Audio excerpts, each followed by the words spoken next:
Bryan Alvarez here on Wrestling Observer Live. We are here every day, Monday through Friday, noon Pacific 3 Eastern, Sundays 3 Pacific 6 Eastern, Saturday mornings with Jim Valley, 10 a.m. Pacific 1 Eastern, Sundays with Andrew Zarian. Friday here on this show, and you know what that means? Well, it's Fun Friday. And it's a special Fun Friday here today because we got a special co-host. Lance Storm is joining us. We were actually planning to do a show a little bit later on today, but Mike Sempervive was unable to join us for Observer Live, so Lance is stepping in. We killed two birds with one stone, and we got a lot to talk about.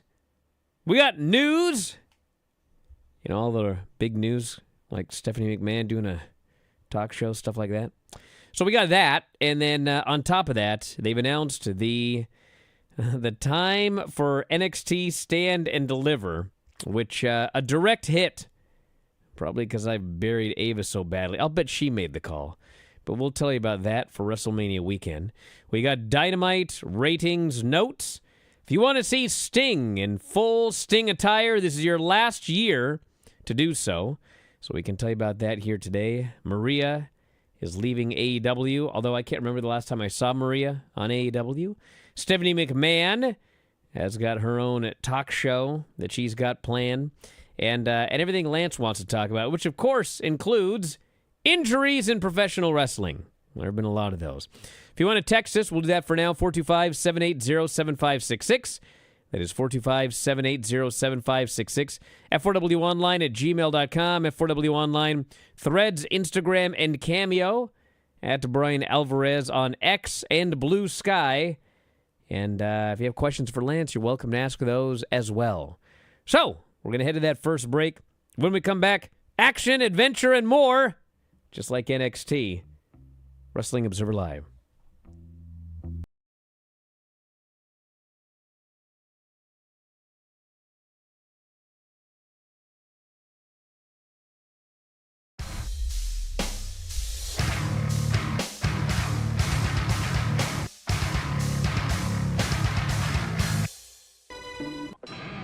Welcome back to Rent to Own Auto Arena.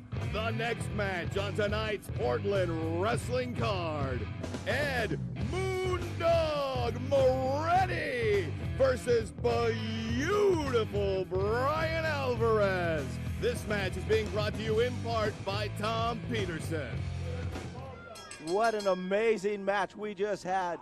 And Tony Kozina and Damon Scythe tore it down. I do not know Mike Rogers. Glad to have you back, LC. I couldn't take much more of him, Mike. Glad to have you here. Moondog Ed Moretti, Bryan Alvarez, beautiful Bryan Alvarez in the ring. I have never seen Tony Kozina that upset. Oh, that was unbelievable. And, I've never seen him that upset either. And I'm telling you, if you don't want to be upset, I guess you just look over there and see Miss Rent to Own Auto. Yeah, Miss Rent to Own Auto. There she is with beautiful Bryan Alvarez. And she was none too happy last week when Bryan Alvarez was pinned by the grappler, 1, 2, 3 in the middle of the ring. I'll tell you, fans, Ed Moretti, veteran 24 years, locking up with beautiful Bryan Alvarez, drives a knee into the midsection, whips him across the ropes, off he comes, another knee, really drives him in. Ed Moretti, Oklahoma roll, there he's got him down, there's a pin, 1, 2, no, almost a 3 count. A move you haven't seen. Miss Rent to Own Auto not looking very happy there with beautiful Bryan Alvarez and the effort that he's putting forth tonight. But fans, coming up next in our main event, the Suicide Kings versus Havoc and Mac. Again, double count out last week. Those two teams want to settle the score. Mike Rogers, I'm not sure the arena's big enough to hold them.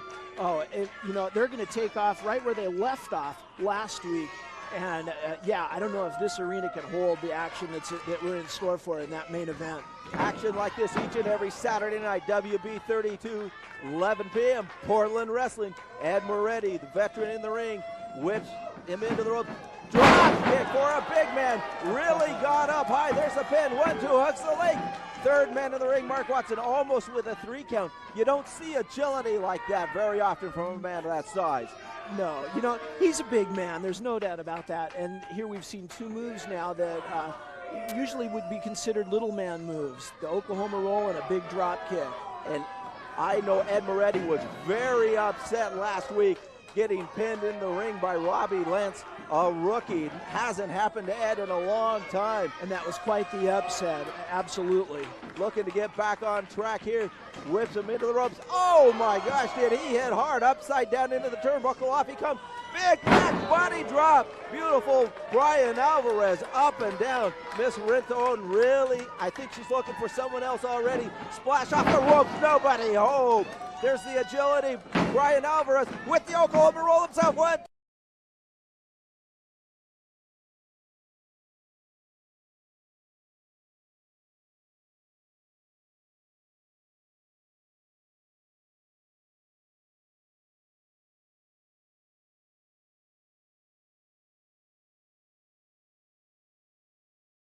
Back on the show, Bryan Alvarez here, Wrestling Observer Live. Lance Storm is joining us here today. He's our special guest here on the program. And we got a lot to talk about here today. So why waste time, Lance? Let's talk about these injuries. A lot of injuries in wrestling nowadays. There are. What should be done, Lance? Well, I think the most important thing is to not focus on placing blame and looking at the past, like with the JD injury on Raw.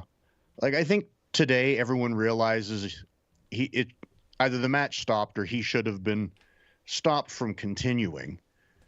So I think let's just accept that and look at what we can do in the future. And I think you brought up a good point, and it's something that TNA is doing, because we've been working on this a lot, even before the Chris Bay injury, is that you need to have a doctor at ringside that can actually get to these people and check them out. But your point being, I think, too, it's important to have a wrestler that understands selling, understands bumping and moves, that has the authority to go, okay, that looked wrong, and either get the doctor to him or to just say, we're done, stop it, and do not let this person take another bump. Because, you know, after the JD injury, it's like, I'm left wondering, did he break his ribs on the first bump and punctured his lung by continuing to wrestle? I think you and Dave brought up, you know, the famed super kick by Goldberg. While it started the problem, it wasn't probably the deciding factor. It was continuing to wrestle for 2 weeks. So I think we need to empower people and let them know that stopping is okay. You know, I saw a lot of praise for JD's toughness, which is true. You know, a lot of respect for the guy for being tough, but that doesn't mean what he did was the right call and it was smart. And I think we need to get beyond that mentality and put long-term health first. And, you know, we've at TNA, we've had Chris Nowinski come in twice now since I've been there, doing the concussion seminars and lectures. And I know he's done them with WWE and he's done them with AEW. And I think the one thing that he said during the last one that I think is the most important point is, until we stop a match and then later go, oh crap, we shouldn't have, he was okay, then we haven't been careful enough. Like, until we go that 1 inch too far for the sake of safety, we aren't being careful enough. And, you know, we only get one brain. You know, we can have knees replaced and hips replaced, but we only have the one brain. We have to protect it from concussions. But again, we don't want guys wrestling with broken ribs. You know, heaven forbid he had a fracture in his neck. You know, I know guys, you know, well, Gary Wolf, it's like he broke his neck in a match. It was a couple days before he went to the hospital because he was like, his neck was still hurting. It's like he could have, you know, had, you know, been paralyzed the day after his match because it hurts, but who cares? And we don't want people fracturing something and then continuing and ending up in far worse scenarios. So I think everyone just needs to update the mentality of, we don't finish no matter what. We look after people and empower the refs and say, if you really believe the guy's in danger, stop it. There will be no repercussions. Tell your doctors that. Tell your producers that, and have someone whose job is, that's wrestler, you know, a veteran wrestler. You know what I mean? Like a William Regal, a Fit Finlay, doesn't matter who. You know what I mean? Someone that knows wrestling really well, whose opinion you trust and value, to be the authority to go, you know what? He's not selling like you normally sell. Let's stop this. You know, I was having a discussion on our board about this very topic, and Dave jumped in fact. I didn't even think about it till just now, but I need to go respond to him now. So I was talking about how, you know, there's different injuries. Some injuries are more potentially devastating than others, and some look worse than others. The example being Dakota Kai got drop-kicked into oblivion. I saw it happen. I saw her immediate reaction to it, which was sitting up and swimming in the air, not having any idea where she was at. And it was like, get in this match, dude. Get her out of there. And they didn't. And then, like, if you watch the match, about a minute later, she's in there and she's doing all of her spots. So to a person outside looking in, they're like, well, she looks normal. Okay? Meanwhile, you have Cody, who tore his pec off the bone, and it's all bruised and black, and it just looks absolutely horrific. And he wrestles a match with that injury, and people are like just absolutely appalled how horrible it was. Well, the reality is, pain-wise, I'm sure it sucked for Cody, but the fact is, you tear your pec off the bone, it's torn off the bone, dude. It ain't getting more torn. You're not going to tear it farther. It's already off the bone. So, yeah, it sucks, but you're not going to, like, your life is not in danger. Your long-term health. You've got a torn pec. It hurts. You wrestle a match. It gets repaired, okay? Yeah, Dakota's, you're not making the injury worse at all by having the match. Exactly. Dakota's doesn't look as bad as Cody's did, but it is conceivably significantly worse. You continue wrestling with the injury she has that doesn't physically look bad like Cody's, and you risk that's the end of your career. That's something that's going to affect you when you're 50, 60, 70. I mean, it's significantly worse. So, yeah, you know, people made fun of Sin Cara when he broke his finger and wanted the match to end or whatever. I'm not going to make fun of the guy, but the fact of the matter is you can work with a broken finger. You know what I'm saying? It sucks, but your finger's not going to fall off. You're not going to end up with Parkinson's disease down the road. It's a finger. You tear something, you want to gut your way through, whatever, okay? But not concussions, not something that affects your neck. You break your neck, you keep wrestling, and you could be paralyzed or you could die.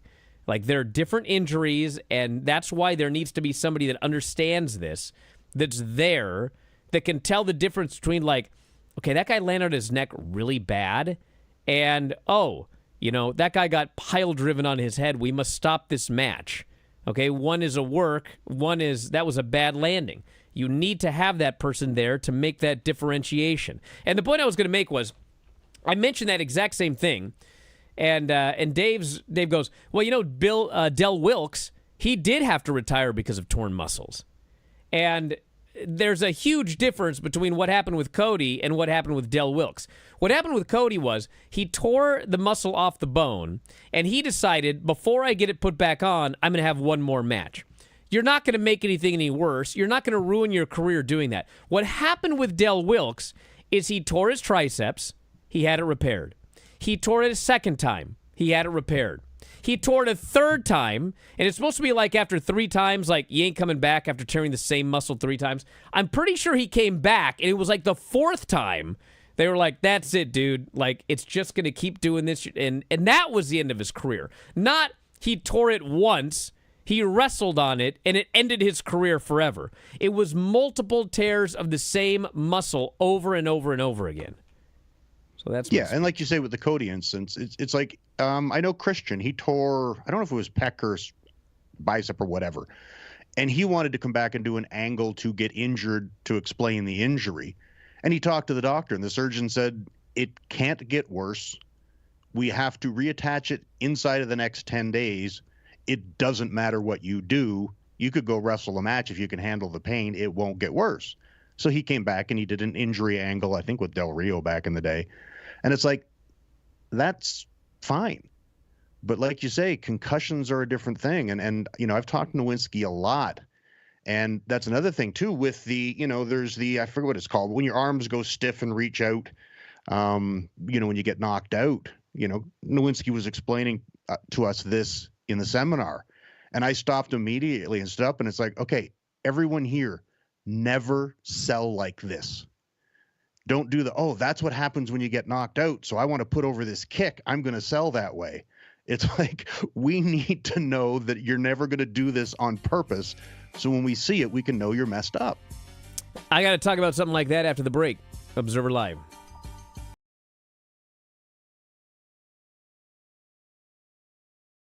Are you heading to Las Vegas for WrestleMania? If so, clear some time on the calendar because we have a lot of great events. It's our annual convention, the WrestlingObserver.com/F4W online convention in Las Vegas this year on WrestleMania weekend. April 18th, Friday, April 19th and 20th. We got special events every day. Friday will be the Dave Meltzer, Bryan Alvarez live Q&A. You can show up. We've got a meet and greet. Perhaps we'll have some merch. And you can ask us any question that you would like at the live Q&A. This will not appear as a podcast, a video podcast, audio podcast. You can only see and hear the Dave Meltzer, Bryan Alvarez Q&A if you attend live. That is April 18th at noon at the beautiful Palms Resort Casino in Las Vegas. We will also have wrestling watch parties. Have you ever wanted to watch wrestling with Dave Meltzer? 2 wrestling watch parties coming up that weekend, as well as 2 after parties. What is an after party? It's exactly what it sounds like. After WrestleMania, both nights, you'll be able to come back to a suite. I'll be there, Dave, a bunch of other friends and subscribers, and you'll get to party. We'll have alcohol, food, and more. These are the after parties after WrestleMania Night 1 and Night 2. If you want to go, you got to buy your tickets now. Tickets available for everything at f4wonline.com/Vegas. Easy. f4wonline.com/Vegas. Did I mention we're going to have a group dinner at Texas Day Brazil? It's an all-you-can-eat steakhouse, all-you-can-eat steak. I hear some of you right now, I don't eat meat. Doesn't matter. They have the best salad bar you'll ever see. Texas Day Brazil. You can grab your tickets for that meet and greet / dinner as well. Where? f4wonline.com/Vegas. See you there.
So the one I wanted to mention was the dreaded X, okay?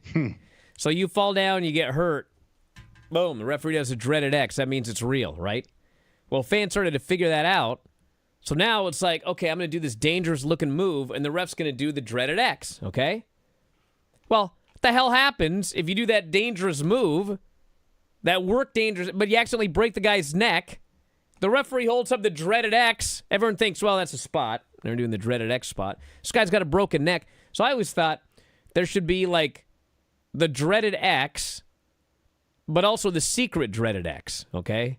So The actual, someone gets hurt, you hold up the X. But if you're doing an angle where the X is supposed to be held up, but something goes wrong and the guy really gets hurt, you would do the X here. That way everyone knows, oops, something went wrong in the spot that was supposed to fake go wrong. It actually went wrong. Know what I'm saying? No, you're getting into the... We need extra cues here. You're getting into Vince Russo territory of explaining that Rick Steiner is legitimately tough. No. Oh, he's really hurt now. I'm not saying it for the fool people. Fans. It's listen, dumb. Everyone knows what this is a show. I know, but I'm not saying you should ever even do that dreaded X spot. I'm saying they are doing it. Okay? You need to stop. And but no, the point is, if they're gonna do it, you also need, in case something actually goes wrong, when you do your fake dreaded X spot. Well, do you know they don't? I don't know they don't, but I've never seen it. We haven't had someone get you hurt wouldn't in know a what it dreaded was. X They spot might yet. have something else. Gotta have that dreaded They might X tug first. on their earlobe. Who knows? Tug on your earlobe.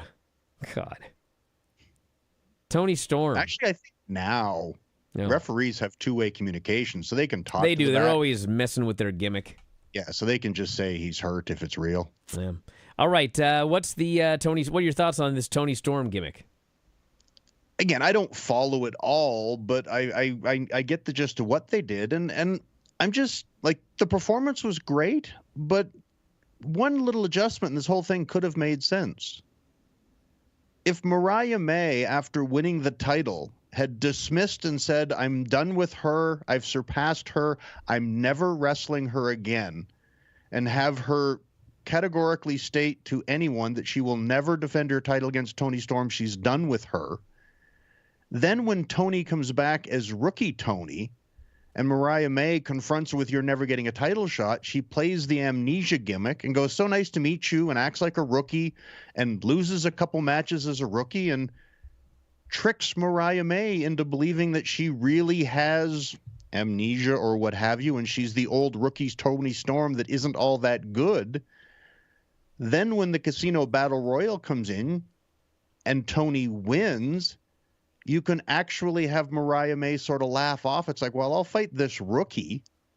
And then when you have the big confrontation face-to-face, when she signs the contract, when Mariah signs the contract that she will defend against Tony, then Tony Storm lets the gimmick slip and takes off the jacket and goes into full timeless Tony Storm. And it turns out that the world's greatest actress pulled a ruse on Mariah May to make her think she was a rookie. And now she has to face timeless Tony Storm. And then the ruse worked.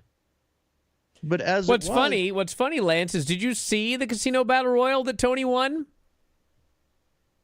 No. Well, But yes, she she won. might not have won and it. then Mariah was like, oh, I can't wait to face her. She was all happy. And then on the very next show, now she's angry and mean. And I was like, why did she clap when she won then? What's going on? I don't like the storyline. I don't like it. But if she'd have been excited because she's facing this childish rookie and signed the contract all happy, and then Tony reveals that it was all an act and she is still timeless, and she punches Mariah May in the face and then cuts the promo about shoving her up her womb and ripping her body parts off, then it would have made sense. Tony tricked her with her tremendous acting because she is the greatest actress of all time. And it's like, it would have meant something, in my opinion. But as it was, the whole subterfuge amounted to nothing but getting Tony beat up by Mariah May. Exactly. She got literally nothing out of it except getting beat up in the end. And, like, I don't want to be, whatever, but, like, people, I don't know, man. You could just do this the easy way. Tony loses at Wembley. She runs off into the night like she did. And Mariah just comes on TV and says, you will never see Tony Storm again. And for the next 4 months, all people do is chant for Tony. They want to see her again. Every now and then, Mariah can beat somebody, and then they'll chant for Tony. She'll say, you'll never see Tony again. People will chant for Tony. And then 4 months later, whatever they decide, oh, she gets the big win. You will never see Tony again. But bam, hit that timeless music. She runs down, beats the crap out of Mariah, sends her packing. You book the match. Everybody's happy. Like, I don't know why we can't just do it the easy way. Like, because that's how they always do it. Is that why we can't? It would have been far more effective than this odd subterfuge. This I don't know, man. But if the babyface is going to use subterfuge, it would be nice if it actually accomplished something. I know, but the subterfuge they wanted to use was she thinks she's a rookie and has forgotten the last 3 years. Like, I realize that a heel can be stupid, but, like, Mariah May's supposed to fall for that? I mean, I guess. Heels fall for hitting the music and turning around and getting schoolboyed every week. At least you're getting over the character of that she's an actress. I don't know. Okay.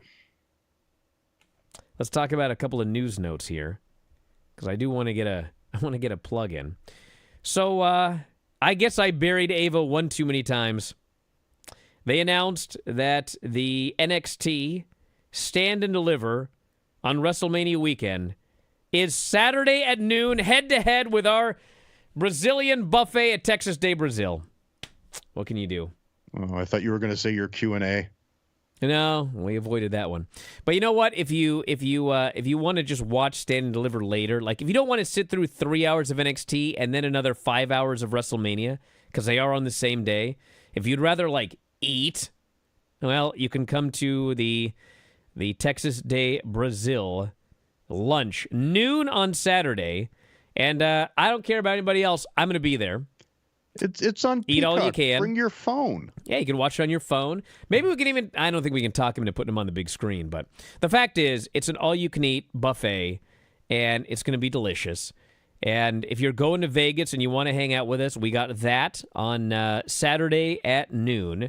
And we got like a whole bunch of other things as well. We got a Q&A at the Palms, the beautiful Palms Hotel and Casino on Friday.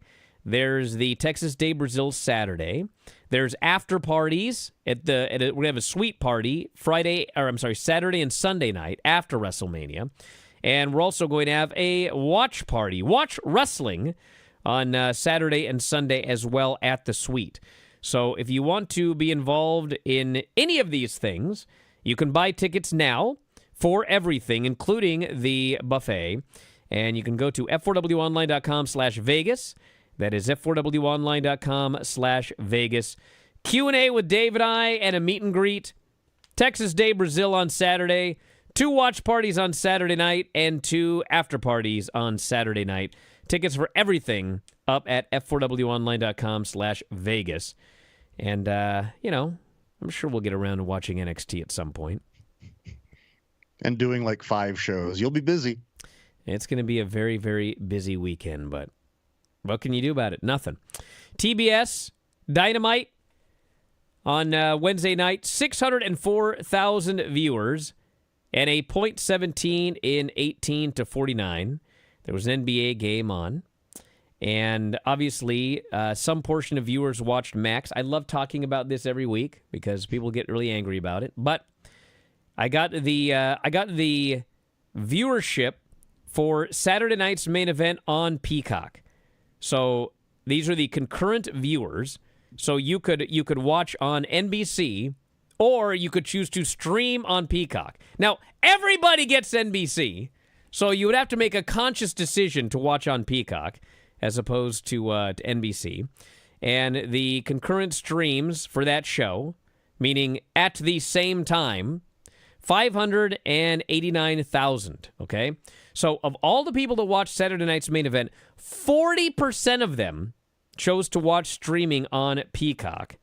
And if you extrapolate that, and we presume it's a similar percentage, then again, that comes out to about 241,000 people on Max, which would put Dynamite at about 845,000 viewers, which is around what they were doing before Max started. And so I continue to think that this is the likely viewership on Max. And until we have any Max numbers otherwise, that's the number I'm going with. What's the cost of Max compared to Peacock? Because isn't there a lot Max of is more cable companies expensive. that you just get it for free? Some of them. But it's also the difference between having TBS and having NBC. Everybody has NBC. And TBS is just people with that on their cable package. So, should I open up these phone lines, Lance? Should I let these people come on the air? Fun. All right, I'm going to do it. When we come back after the break, I'm going to open up the phone lines. So, very quickly, I'll give you the phone number. use this number to call 618-762-3275. That is 618-762-3275. Or you can use the international web browser number. It's actually a URL. callinstudio.com/show/WOL. That's callinstudio.com/show/WOL. Back in a moment, Observer Live.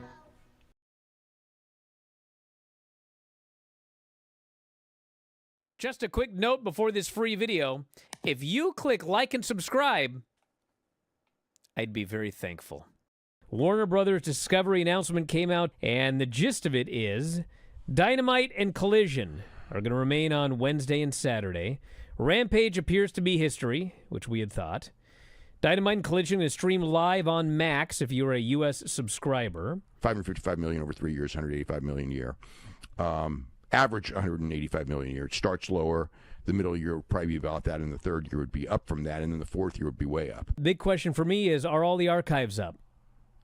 Or going to be up? Can I go back 5 years ago and watch all of the Dynamites in order?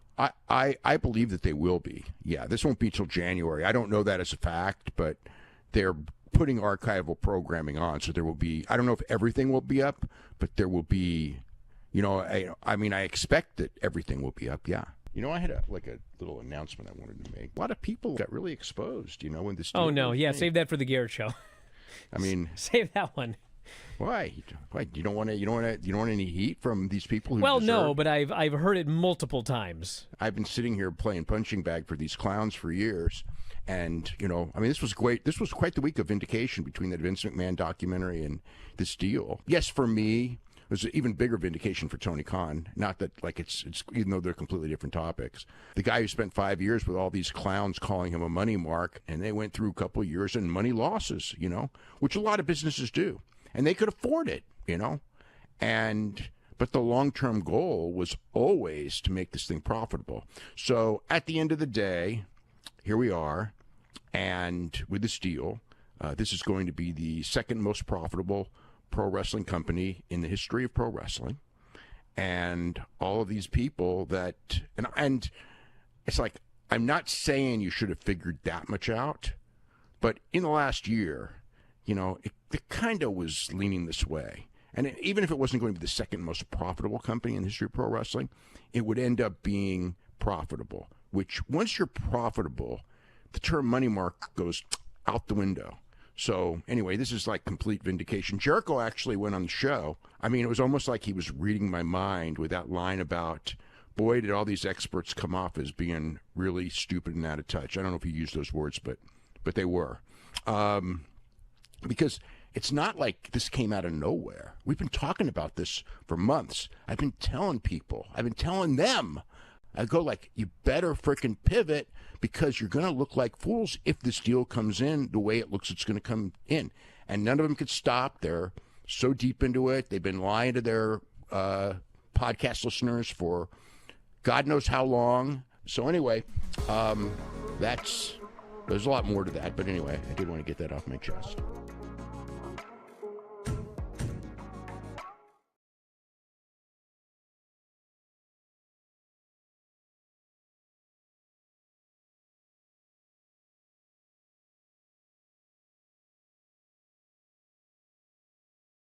Good the show, Bryan Alvarez here, Wrestling Observer Live. Lance Storm here. People are so angry about this max number. It must be 0. There is no other option. It must be. All right, if you want to give us a call, and I know people want to talk about it, so I can't wait. 618-762-3275. 618-762-3275. Or callinstudio.com/show/WOL. So give us a call. This phone bank is, we got 5 people on the line, and 7 people can't get through, so I guess we should get started. You're on the air. Who is this? Where are you calling from? It's Hub from Arizona. How are y'all doing? What's up, Hub? Yes, I have a different interpretation of this Tony Storm fake amnesia story. I can't wait. I think it's a meta-narrative where Tony's putting to bed unresolved issues with her rock star persona because she got a pie in her face in WWE. She had to share the AEW belt as an interim champion, and she even handed off the persona to Mariah for a spell. And now, as Amnesia rookie Tony, she proved her rock star self as a valued member of the AEW roster, and now she can finally move on and know that she is rock star Tony, she is timeless Tony, she has integrated her innie and outie self like on Severance, and she is going to be her 100% authentic self. This is her 100% authentic self, timeless Tony? Well, with, maybe she was truly timeless Tony all along.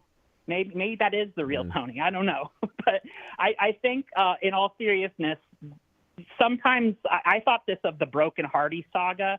I thought Jeff and Matt Hardy were getting to resolve some old issues. And I think Tony Storm legitimately has felt slighted with some of the ways that she's been treated in these major companies. I remember even some backstage conversation on that AEW reality show where all the ladies were like, people really don't appreciate Tony, and she's carrying a lot that she doesn't get shouted out for.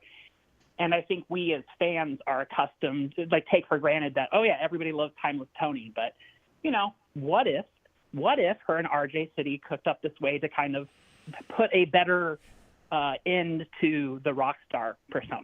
All right. Well, listen, I want to thank you very much for the call. If only we could all have fans like Hob there. I don't know, man. All right, let's go. Thanks very much for the call, Hob. Let's go to the phones. You're on the air. What's going on?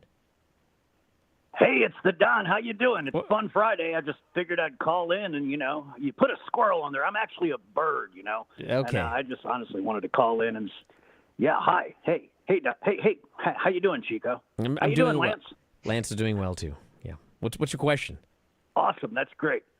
Oh, the question? No, I just wanted to throw more on this Tony Storm thing because, all she really was doing was acting. She was acting. There was no amnesia at all. She just, she went away and she came back and she was acting. She was in a role and she acted, because that's what actors do. That is exactly what happened. And she acted her way into getting beaten unmercifully. Well, that's what happened. It was a role. It was a role. Role? Okay. She's playing Know her your role. role. I guess she knew her role to get beat up. Thank you, Don the Don. I appreciate it. All right, let's go to the phones. You're on the air. They're flooding in today. What's going on? Hi, Brian. Hi, Lance. This is Stephen from Tulsa. My question, especially for Lance, for promotions that can afford it, I wonder what the viability would be for actually having dedicated, permanent ringside medical personnel at all times during every match, because then they can act as live spotters for if anyone's getting hurt. For downtime segments, like someone does a big move and they're all on the ground, they can be right there keeping an eye on the wrestlers to make sure they're not legitimately injured. I feel that while, to my understanding, that's partially the referee's job, I figured only having the one referee there who probably isn't medically trained probably might not be enough for how big these big spots are these days. Well, yes. I was just wondering, yeah. Yeah, I want to thank you very much for the call. So obviously, I want to say first off, every national promotion can afford to have a doctor at ringside, and AEW has one now. He's there at every single show. I don't know why WWE doesn't have a doctor sitting there at ringside at all times. Do they not? I don't know. Maybe they do, but it's not like. Wasn't there a doctor sitting there that saved Jerry Lawler's life? I don't know if he TNA has was a doctor sitting ringside. I would assume WWE does. All right, maybe they do. I just always see Doc Samson. He's impossible to miss. Maybe they just kind of hide the doctor on the WWE shows, but yeah, they can all afford it. Obviously, I don't think that's an issue. And I guess we'll find out. I'm sure I'll find out within the next 5 minutes if there's a doctor at ringside at WWE events. Well, they have one at every show, correct? Yes. So your only question is he near a monitor? Is he? Because again, our doctor's got a headset too, so we can talk to him and tell him to check people out. So I'm assuming WWE is. They can certainly afford everything TNA is doing. Yes. All right, let's go to the international web browser line to Kuwait. That's right. You're on the air. What's going on? Yeah, hey, this is Ahmed calling from Kuwait. Just, it's been a while. Very happy to be in a show with Lance. Whenever you guys send surveys, I always ask for more Lance. Yes, very popular. I wanted to share some thoughts about AEW, the issues they're facing. I think they need to copy one thing from WWE. WWE is very good with the perception game. Remember when Raw was having all those bad booking, and then they blamed it on Corbin, and they fired Corbin, and they said, like, we're going to have a fresh start. So I think AEW needs to do something similar, like have a new, quote-unquote, visual image, new booker, whatever, just to start over, per se, because whatever they're doing right now, booking everyone like a mid-carder, is not working. It's not clicking. All right, I want to thank you very much for the call. Yeah, what do you think, Lance? I mean, I've heard about the perception issues many times, but I think a lot of perception issues are a direct result of what the company is doing. Yeah, and I get the idea of presenting hey, we're going to be something different, but it's you have to be careful with that, because however many people there are currently watching the show on Max or otherwise, there's a lot of fans who really, really like what AEW is doing. So I don't think you can do and we've seen it before in less successful companies. It's like, Russo used to do the restart show. We're going to be all different now. And it's like, that generally doesn't work that well, because the people who are currently watching your show like it. And those who have given up on your show may not hear about it. So you can't just do a reset show. I think you do need to consistently make adjustments if you think your product needs redirecting, but I'm not a big fan of the sudden left turn. All right, let's go to the phones. You are on the air. What's going on? Hey, what's up? This is Brandon from Portsmouth, Virginia. Yes, my question is, why do you think there's a lot of hate toward the Death Riders angle? Do you think it's a matter of just taste? Like people have different tastes, or is there something that you perceive could have been done better or could be done better to make that angle better? Well, I think the problem is you'd have to ask each individual person individually why they don't like the angle. I think that, one of the thing I hear over and over is people keep saying it's boring. And I think the feeling is that it's the same thing every week. It's just heavy heat angle, heavy heat angle, heavy heat angle, heavy heat angle. It's continuing on. It doesn't feel like it's progressing. And thus, that is people, that's how upset they are. Or that's what, here, go. A doctor in WWE is at ringside, and medical is in Gorilla. What's the difference between a doctor and medical? There would be EMTs and a stretcher and stuff. I see. Probably. So that's at Gorilla, and there is a doctor at ringside. Okay. So basically every major promotion does have a doctor at ringside. Mm-hmm. All right. What were we talking about? I lost it. I was going to chime in. I don't know. What was that call? I also got completely distracted. Who was it? What was the question? Somebody on the chat, let me know. From Plymouth, or wherever he was from. The Death Riders. Portsmouth. Why do people not like the Death Riders? Again, I'm not watching the show regularly, but I think perhaps one of the problems or conundrums is that there isn't, to my knowledge, an identifiable babyface that we are to get behind to overcome these heel beatdowns. Like, the Death Riders have a mission and they're beating people up, but we don't know who the hero of the story is yet. And it's hard to get into a story if you don't know if you're hoping for Superman to show up or Batman to show up or the Lone Ranger. Until we know who the babyface is, they're not really getting heat on someone as much as a idea. And I think until you have the babyface that we can get behind to put Moxley and the Death Riders in their place, I think there's a piece of the puzzle missing. All righty, let's go to the phones. You're on the air. Who is this? Where are you calling from? This is last name. Oh, good. Yes. Who you got winning the Royal Rumble this Sunday? I mean Saturday. Yeah, Saturday. Who's going to win the Royal Rumble? I think there's a decent chance it's CM Punk. I'm going with Cena. It could be Cena. Well, no, I'm not going with Cena because I think Cena's winning Elimination Chamber. That's my guess. That's fair. What about the women's? Okay, why do you think AEW is pulling $200K on Max? Okay, you stay on the line, okay? I explained this earlier, all right? If you look at the percentage of people that are streaming Saturday night's main event as opposed to watching it on TV, it is 40%. 40% of the Saturday night's main event viewers watched on Peacock instead of NBC, okay? So, why, lasting, would that percentage be significantly different for AEW Dynamite on Max? Because WWE's been around forever. AEW's on like a 5-6 year company. What does that have to do with anything? What does that have to do with where the viewers choose to watch a show on a given day? How long the company's been around? What difference does it make how long it's been around? WWE's more amplified. Yeah, they're more amplified. So, hold on. They're more amplified, okay? So, significantly more people are watching their show, okay? So, if they run a show on... If they run Raw or SmackDown or Saturday night's main event, they're going to get 1.5 million people watching it, okay? Dynamite is going to get 615 or whatever, okay? But forget that number. The percentage of people that choose to watch a show streaming versus on television, why would that be different for these two companies? It's irrelevant how long they've been around. Well, actually, you could argue that WWE is more established as a television product and should actually have a lower percentage. You could say that. So why would the percentage of viewers be different? Not the number. Like, I didn't say that AEW did 700,000 views. I said the percentage. Why would the percentage be vastly different?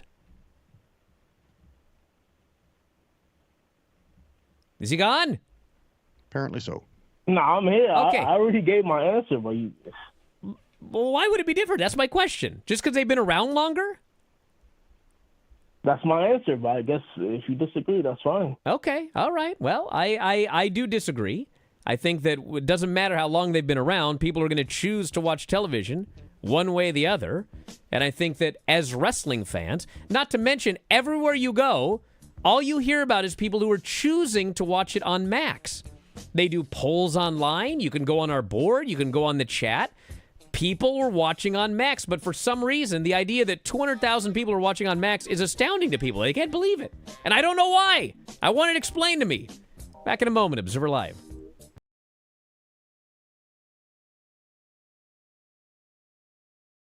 Are you one of those youngsters today who listens to Spotify? I don't even know what it is. But I do know this. All of our podcasts are available at Spotify. You can head up right now and sign up. The easiest way to do so, f4wonline.com/Spotify. And for just $9.99 per month, you can listen to 84 podcasts on any given month. 84! 2 to 3 podcasts every single day covering pro wrestling and mixed martial arts. And if you think about $9.99 per month, that's just pennies per day. So check it out today on Spotify. That's f4wonline.com/Spotify. f4wonline.com/Spotify.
the show. Bryan Alvarez here, Wrestling Observer Live. This person here goes, so you're telling me that if we add in Max, Dynamite did as well as NXT this week? Yes, they probably did, okay? But NXT didn't simulcast. So if NXT did simulcast on Peacock, they'd probably get another 40% on Peacock, above what they got on television. Now, granted, listen, hey, 40% might be high, okay? It might be. But, like, even if it's 20% choose to watch via streaming, it's still 115,000 viewers extra on Max, okay? Are people angry about that? Does that number anger them? I literally went up and I said, who watches on TBS and who watches on Max? And it was Max, Max, Max, TBS, TBS, TBS, Max, TBS, Max. Dude, if I ask here, okay, I get almost 50-50, all right? Well, 50-50 would mean that Max is doing another 650,000 viewers. Well, I never said that. I said a third of that, and people are still saying that's ridiculous. Asking online is an unfair place to do it, though, when talking about streaming versus television. Maybe, but you know what? People online are likely to stream. Yes, so your numbers will be higher. Well, yes, poll. They would be high, and they are higher, because if you ask, it's 50-50. I'm not claiming it's 50-50. I'm claiming an extra 20. I'm not claiming an extra 40%. 50-50 would be I'd be claiming an extra 100%. Okay? That's a big difference. So I see nobody has come up with anything that tells me that these numbers are outlandish, other than it just feels wrong. I need more than feelings, people. Anything else, Lance? Nope. Have a great weekend, everybody. We'll talk to you next time. Wrestling Observer Live.